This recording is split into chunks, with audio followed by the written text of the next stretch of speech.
Hello friend सिंदूर खेल serial आगामी अध्याय आपण मैंने देखा पाइबे अंशर परिवार एवं आद्या समस्ते जाइछंती कामाख्या नदी को डंगा भसाइबा पई आद्या पूजा करुची। अंश ठारे देखिला गोटे झील पड़ी जाउची तेणुकरी से दौड़ी आसुची। दौड़ी आसी से आन्या पाखरे पहुँची गला और कहला तमर किछि हेइनी तो मामा।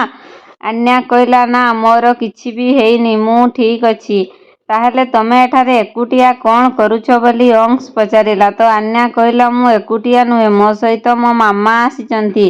तो तम मामा कुआडे गले। सेतिकी समय रे आन्या कहला मो मामा सेठी पूजा करुचंती और से ता मामा को देखेला। कौन सतरे अंश ता मामा को आद्या को देखि परिबो। आद्या एवं अंशर एकाठी हेई परिबे। आद्या एवं अंश कौन कथबार्ता हेई परिबे कामाख्या नदी कूल रे जानिबा पई मो चैनल सहित जोड़ी होई थांतु। चैनल रे नुआ आसीथिले चैनल को सब्सक्राइब कर दियंतु और पाखरे थिबा नोटिफिकेशन बेल को क्लिक कर दियंतु। जदि वीडियोटी भल लागला वीडियोटी को गोटे लाइक करंतु, निज फ्रेंड्स और सांगसाथी को शेयर करंतु।